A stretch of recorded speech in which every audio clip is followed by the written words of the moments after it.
तामसिक स्वभाव वाले जो लोग हैं, ये भूतों की सिद्धि करते हैं कि हम दूसरे की मन की बात जान लेंगे, अमुक कार्य करा लेंगे, किसी को परेशान कर सकते हैं, किसी का काम बना सकते हैं, किसी भूत को अधीन कर ले। ये नियमों का धारण करते, कठोर कठोर व्रत करते। ऐसा खिलवाड़ थोड़ी किसी भूत को अधीन करना। बड़े बड़े नियमों को धारण करते हैं और गधे की पूंछ के बाल उसका धागा बना के, ऊंट के दांत की मणियां पिरो के, स्मशान में जाकर मुर्दे पे बैठ के मंत्रों को सिद्ध करते, तब भूत उनके अधीन होता है। अच्छा, गधे की पूंछ के बाल और कोई करना नहीं हाँ, इससे कुछ नहीं होला और परेशानी होली।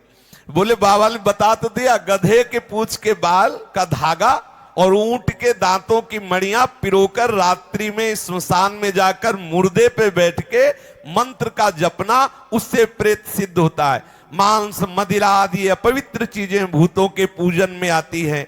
अधिक से अधिक क्या होगा, छोटी मोटी जानकारियां भूत देते हैं, छोटी मोटी कामनाओं की सिद्धि होती। लोगों को तुम चमत्कार दिखा सकते हो, उनको तो पता है नहीं, और भूत सब काम कर रहा है, आपको लगेगा कि बहुत सिद्ध है।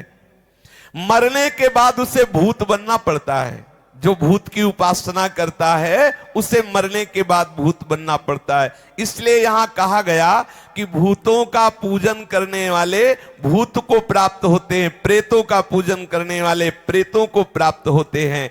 और जो अनन्य भाव से किसी भी भावना से सही मेरा भजन करते हैं, वो मेरे को प्राप्त होते हैं। किसी भी देवता मनुष्य पशु पक्षी में भगवत भावना करके आराधना करने से वो भगवान के चरणारविंद की भक्ति की तरफ बढ़ा देगा। जैसे गोस्वामी श्री तुलसीदास जी महाराज वाराणसी में गंगा पार सोच जाते थे, तो एक बम्बूल का पेड़ था, ऐसे ही सोच में बचे हुए थोड़े से पानी को ऐसे फेंक देते थे और उसमें रहता था प्रेत। कुछ दिनों के बाद वो प्रेत प्रकट हुआ और बोला, मैं बहुत प्रसन्न हूं, आप हमसे कुछ काम करवा लो। तो गोस्वामी जी ने कहा, हमको तो कोई काम है नहीं और हमने तुम्हारी आराधना तो की नहीं। बोले, हम अपवित्र जल पीते हैं, शौच का अपवित्र जल आप डालते थे तो मुझे उससे तृप्ति हुई, आप क्या चाहते हो? उन्होंने कहा, हम तो चाहते सिया राम जी के चरणों का साक्षात्कार, उनके चरणों का दर्शन। बोले, मेरी सामर्थ्य नहीं, उपाय बता देता हूं। जाओ, जब रामचरितमानस की कथा कहते हैं तो उस समय हनुमान जी महाराज आते हैं और आप उनके पैर पकड़ लो, सिया राम जी के दर्शन करा देंगे। तो बोले, हम कैसे पहचानेंगे हनुमान जी महाराज को? बोले, मलिन वस्त्र धारण किए हुए वयोवृद्ध रूप में सबसे पहले आकर जो कथा में बैठते हैं और सबसे बाद के सबकी चरण धूलि लेके जो जाते हैं, वो महाभागवत से हनुमान जी महाराज हैं। गोस्वामी जी बस इंतजार करते रहे। जो कथा प्रारंभ होने के पहले ही आकर एक वृद्ध बैठ गए और जब सब कथा के श्रोता चले गए तो वहां की चरण रज लेके माथे में लगाया। देखो, ये महान भक्ति का स्वरूप। और जाने लगे तो गोस्वामी जी दौड़ के पकड़ने लगे। अब वो भागे तो तुलसी घाट से संकट मोचन काफी दूर है, वहां तक हनुमान जी भागे। गोस्वामी जी ने पकड़ लिया तो उनका, अरे हमें क्यों परेशान करते हो, हम बूढ़े हैं, तुम दौड़ के हमें अरे छोड़ दो। बोले, महाराज अब छुपो मत, मैं जान गया कि आप मेरे प्राण प्यारे हनुमान जी हो। तो वो प्रकट हो गए। कहा, क्या चाहते हो? बोले, सियाराम जी के दर्शन। बोले, यहां नहीं, सियाराम जी के दर्शन चित्रकूट में। चित्रकूट में श्री हनुमान जी महाराज ने गोस्वामी जी को सियाराम जी का साक्षात्कार कराया। तो देखो, बनाना प्रेत कारण। किसी की भी सेवा कर दो निष्काम भाव से तो वो आपको रास्ता दे देगा भगवत प्राप्ति के लिए। अगर भूत प्रेत पिशाच ये अशुद्ध योनियां हैं, इनकी सामग्री अशुद्ध होती है, यदि इनकी तुम आराधना करोगे तो निश्चित है तुम्हारा पतन हो जाएगा, तुम्हें भूत ही बनना पड़ेगा। एक मैं सच्ची घटना बता रहा हूं। एक थे, उन्होंने कर्ण पिशाचनी को सिद्ध किया। उनके पास सामने कोई आता तो वो कर्ण पिशाचनी बता देती कि ये अमुक नाम है, अमुक जगह से आया है, अमुक काम के लिए आया है। तो बोल देते, तुम्हारा ये नाम है, तुम अमुक जगह से आए हो, तुम इस काम। तो उसके होश उड़ जाते कि पहली बार मैं आया और देखो बाबा ने नाम बता दिया, बाबा ने जगह बता दी, बाबा ने काम बता दिया कि इस काम से आए हो।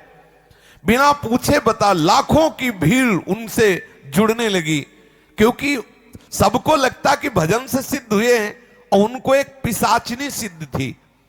अब वो विद्या का चमत्कार दिखाते, लोग प्रभावित होते, संपत्ति आने लगी। उसके पीछे एक पड़ गए और कहा महाराज सच्चाई आप बता दो, आखिरकार है क्या आप में, क्योंकि आपकी रहने से ऐसा नहीं लगता कि आप वैष्णव हैं, आप भजन करते हैं, भगवान को रिझाते, ऐसा नहीं लगता। आप सच्ची बताना, मैं आपको बार बार प्रार्थना करता हूं, आखिरकार ये चमत्कार है क्या।